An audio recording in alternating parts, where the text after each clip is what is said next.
नमस्कार। दवाइयाँ में आपका स्वागत है। आज का जो हम लोग का मेडिसिन है वो है सेफाजोलिन। सेफाजोलिन आपको सिफेलोस्पोरिन के फर्स्ट जनरेशन क्लास से बिलोंग करता है। ये ग्राम पॉजिटिव के ऊपर बहुत अच्छा काम करता है, लेकिन ग्राम नेगेटिव में उतना इफेक्टिव नहीं है। आप इसको बोल सकते हैं कि ये नैरो स्पेक्ट्रम एंटीबायोटिक है। इसके अलावा ये स्ट्रेप्टोकोकल इन्फेक्शन में भी बहुत बढ़िया काम करता है। इसका जो काम करने का तरीका है या मैकेनिज्म ऑफ एक्शन है, उसमें ये करता ये है कि बैक्टीरिया में एक पेनिसिलिन बाइंडिंग प्रोटीन पाया जाता है, उसके ऊपर ये जाके बाइंड करता है।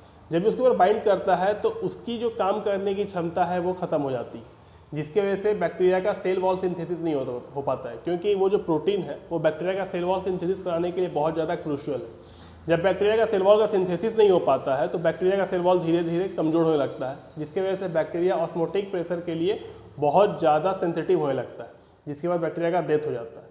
इसका जो फार्माकोकाइनेटिक है उसमें ये ओरल फॉर्म में नहीं मिलता है, क्योंकि इसका जो ओरल एब्जॉर्प्शन है वो बॉडी में बहुत अच्छा नहीं है, जिसकी वजह से इसका इफेक्टिवनेस नहीं है, तो ओरल फॉर्म में बनता नहीं है। इसको जब भी देते हैं हम लोग पेरेंटल रूट से देते हैं, यानी कि इंट्रावेनस रूट से देते हैं इसको।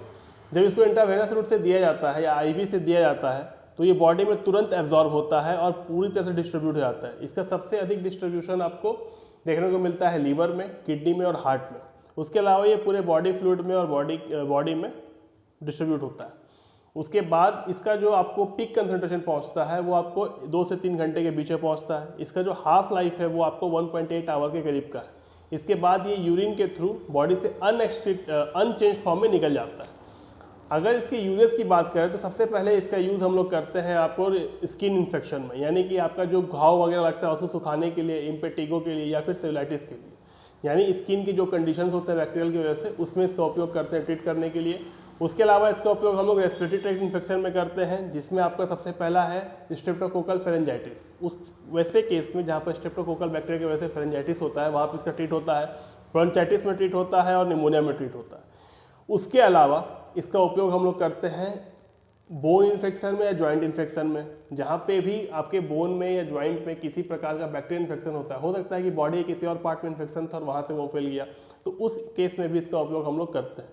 उसके अलावा इसका यूज़ हम लोग करते हैं सेप्टिसेमिया में या फिर एंडोकार्टाइटिस में, यानी वैसे कंडीशन जहाँ पर अगर बॉडी में किसी पार्ट में इन्फेक्शन है, वहाँ से अगर ब्लड के थ्रू पूरे बॉडी में इन्फेक्शन फैल रहा है और खासकर ज्वाइंट को अफेक्ट कर रहा है, तो वो कंडीशन सेप्सिस या सेप्टिसेमिया होता है।